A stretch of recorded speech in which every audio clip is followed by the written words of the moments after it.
اب تم یہ روتی بسورتی صورت لے کر میرے ساتھ چلو گی تو میں کیا خاک ان یادگار لمحوں کو انجوائے کروں گا؟ 2 قدم ہی چل کر وہ اس کی گھمبیر خاموشی سے اکتاتے ہوئے پلٹ کر درشتگی سے بولا تو تمکین محض خاموش نظروں سے اسے دیکھتی رہ گئی۔ تب اس کے دل کی کیفیت سمجھتے ہوئے وہ بھی نرم پڑ گیا اور ایک ہاتھ اس کی گال پر رکھتے ہوئے قدر متانت سے بولا، دیکھو نا نمی، میں 15 سال کے بعد صرف تمہارے لیے یہاں آیا ہوں، وگرنہ انکل وغیرہ کے ساتھ تو بزنس کے سلسلے میں مختلف ممالک میں ملنا ملانا ہو ہی جاتا ہے، ان سے ہی سب کا حال بھی معلوم کر لیتا ہوں، مگر 15 سال کے بعد اللہ تعالیٰ نے تم سے ملنے کا ایک موقع دیا تو دیکھو میں سر کے بل دھوڑا دھوڑا چلا آیا، لیکن ہمیشہ یہاں رہنے کے لیے نہیں، اور اب جب کہ میں تم سے پرومس بھی کر چکا ہوں کہ بہت جلد ممی پاپا کو منا کر ہمیشہ ہمیشہ کے لیے لے آؤں گا، تب بھی تم خوش نہیں ہو پا رہی ہو، کیوں؟ وہ بہت جلد ایموشنل ہو جاتا تھا۔ تمکین کو بامشکل اپنے دل پر جبر کرنا پڑا، تبھی وہ اس کی طرف دیکھتے ہوئے دھیمے لہجے میں بولی، میں تمہارے معاملے میں بہت حساس ہوں اشر، 15 برس کا طویل عرصہ تمہارے لیے تڑپ تڑپ کر گزارا ہے میں نے، آج سے 15 سال پہلے بھی تم اسی طرح مجھے پگھلتا ہوا چھوڑ گئے تھے، اور آج بھی میں تمہیں خود سے دور کرنے کا حوصلہ نہیں پا رہی ہوں خود میں۔ بہرحال اب چلو، میرا خیال ہے ہم کافی لیٹ ہو چکے ہیں۔ تھینک گاڈ کہ تمہیں اس بات کا خیال تو آیا، تمہیں پتہ ہے سارے گھر والے تمہارا انتظار کر کر کے گھر سے نکل بھی چکے ہیں، اور میں مظلوم تمہیں لے جانے کی ڈیوٹی نبھانے کے لیے اکیلا رہ گیا۔ اب خدارا میرے حال پر رحم کرو اور چلنے کا نام لو۔ موقع کی نزاکت کو سمجھتے ہوئے وہ قدرے شوق لہجے میں بولا تو تمکین واقع ہنس پڑی۔ تب اشر نے سکون کا سانس لیا اور اس کا ہاتھ تھام کر گاڑی کی طرف بڑھ گیا۔ تھینک گاڈ اشر بھائی کہ آپ آ گئے، وگرنہ ہم تو سمجھ رہے تھے کہ آپ ہمیں چکر دے کر رفو چکر ہو گئے ہیں۔ وہ تمکین کے ہمراہ جو ہی اپنی مطلوبہ ٹیبل کی طرف بڑھا، شزا نے اسے مسرت سے دیکھتے ہوئے چہک کر کہا۔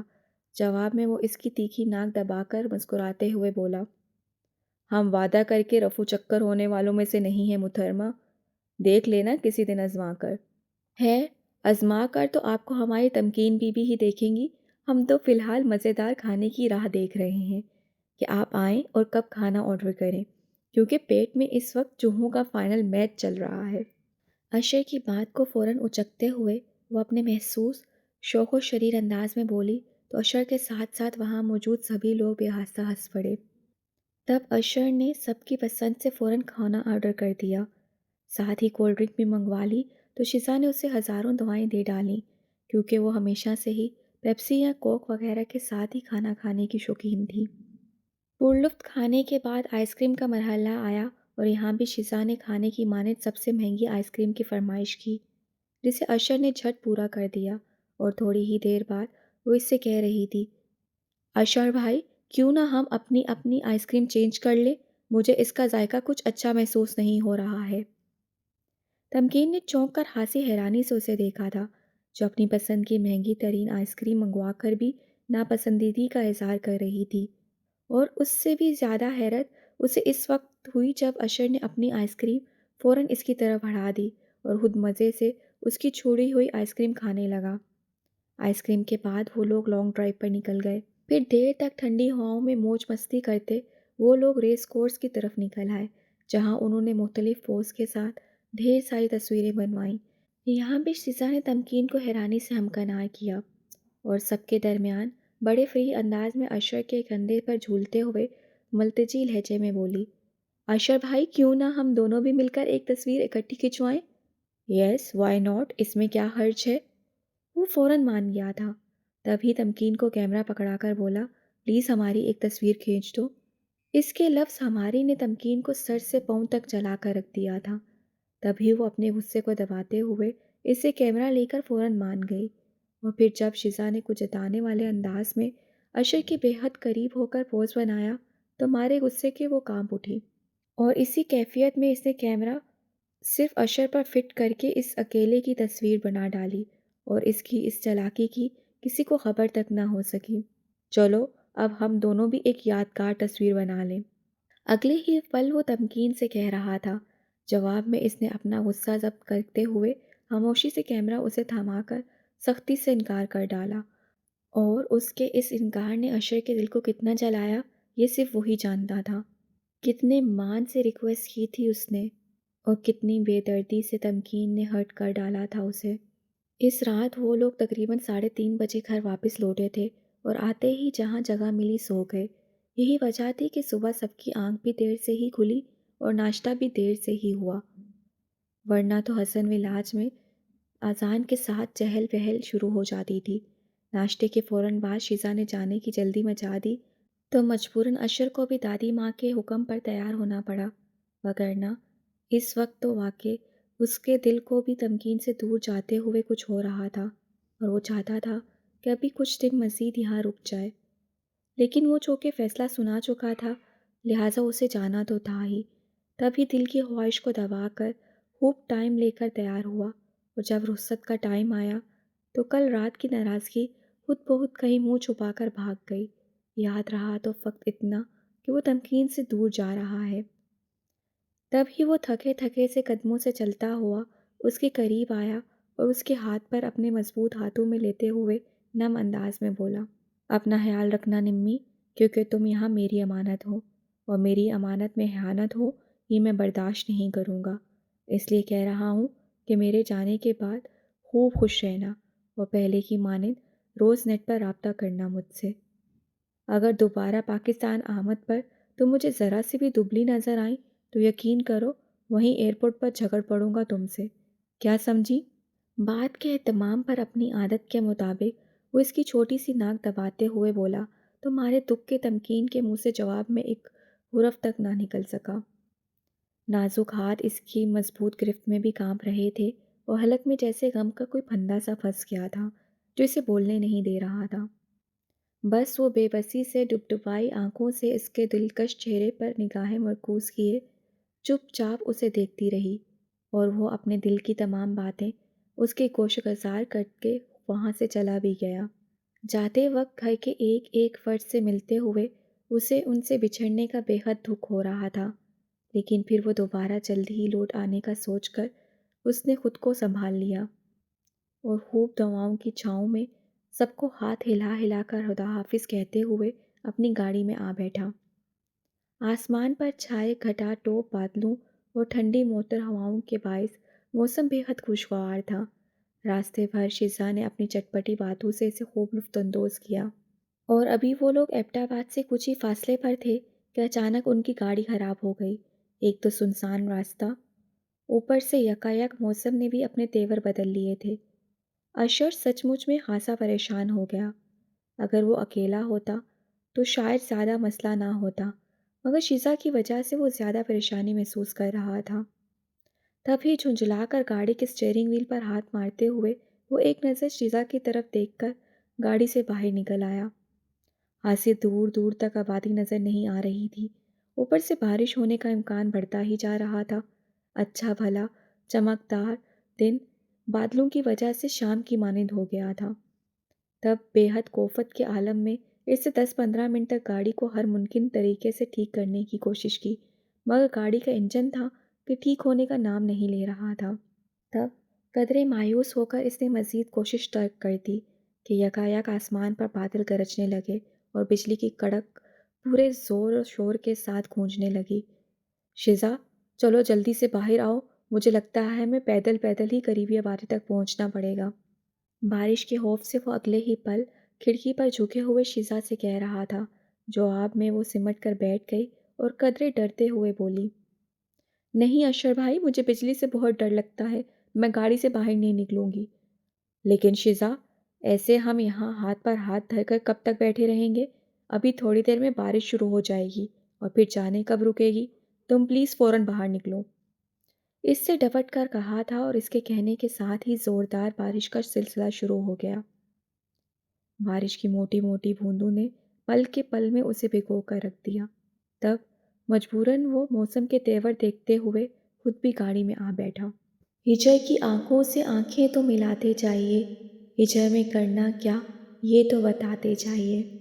آخر رشتہ تو ہم میں ایک خوشی ایک غم کا تھا، مسکراتے جائیے، آنسو بہاتے جائیے۔ کالا شاہ کالا میرا کالا اے دلدار تے گورے انو پرا کرو۔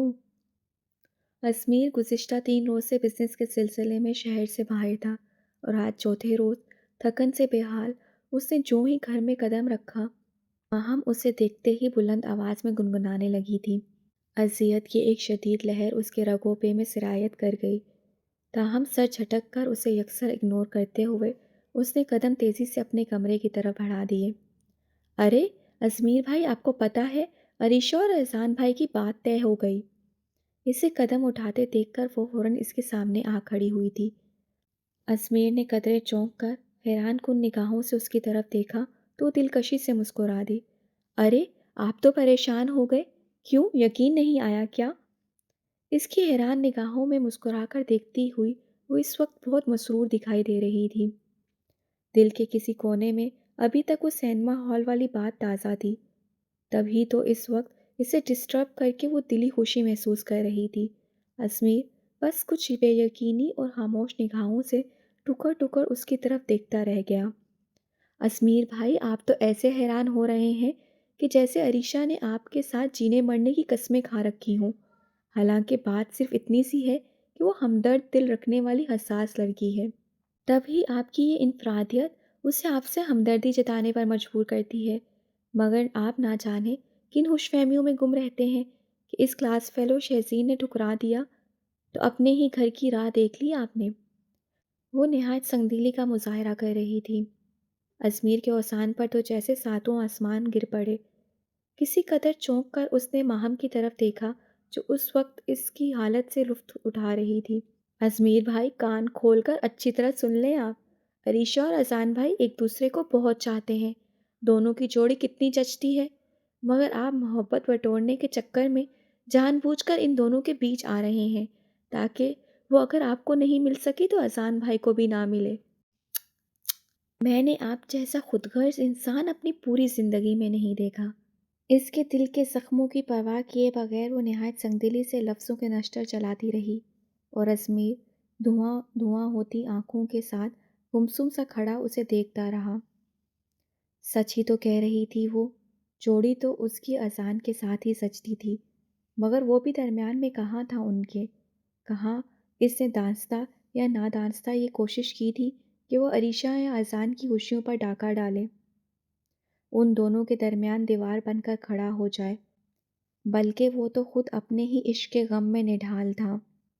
دن رات کا کوئی پل ایسا نہیں تھا جب شہزین خان کی یاد بھول کر بھی اس کے دل سے نکل جاتی ہو۔ وہ تو آب لاپا تھا، کانٹوں کی راہ گزر پر چلتے چلتے لہو لہان ہو کر یہاں آیا تھا۔ جواب میں عریشہ نے اس کے زخم زخم دل پر اپنی محبت اور اپنائیت کے پاہے رکھے تو وہ قدرے بہل گیا۔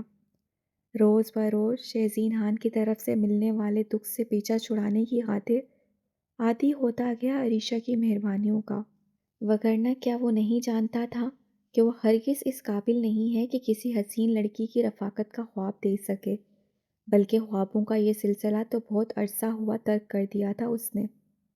وہ تو بس کسی بچے کی مانند خود کو بہلانا چاہتا تھا، اور اس کی اس معصوم سی خواہش کو لے کر آج اس کی اپنی ہی کزن ماہم نے کتنا بے عزت کر ڈالا تھا اسے کہ اس سے اپنا توازن برقرار رکھنا ہی دشوار ہو گیا تھا۔